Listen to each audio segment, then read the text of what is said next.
ಕಾರ್ಖಾನೆಯೊಂದರಲ್ಲಿ ಏಕಾಏಕಿ gas cylinder ಸೋರಿಕೆಯಾಗಿ ಬೆಂಕಿ ಕಾಣಿಸಿಕೊಂಡ ಘಟನೆ ಹುಬ್ಬಳ್ಳಿಯ ಗೋಕುಲ್ ರಸ್ತೆಯ ಕೆಎಸ್ಆರ್ಟಿಸಿ ಡಿಪೋ ಬಳಿ ಇಂದು ನಡೆದಿದ್ದು ಭಾರೀ ಅನಾಹುತವೊಂದು ತಪ್ಪಿದೆ. ಗೋಕುಲ್ ರೋಡ್ ಬಳಿಯ ಕೆಎಸ್ಆರ್ಟಿಸಿ ಡಿಪೋ ಬಳಿಯೇ ಈ ದುರ್ಘಟನೆ ನಡೆದಿದೆ.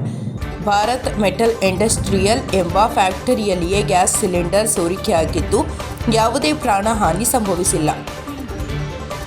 ಇನ್ನು ಸ್ಥಳೀಯರ ಘಟನಾ ಮಾಹಿತಿ ಮೇರೆಗೆ ಕೂಡಲೇ ಸ್ಥಳಕ್ಕೆ ಧಾವಿಸಿದ ಅಗ್ನಿಶಾಮಕ ದಳದ ಸಿಬ್ಬಂದಿ ಬೆಂಕಿ ನಂದಿಸುವಲ್ಲಿ ಯಶಸ್ವಿಯಾಗಿದ್ದಾರೆ.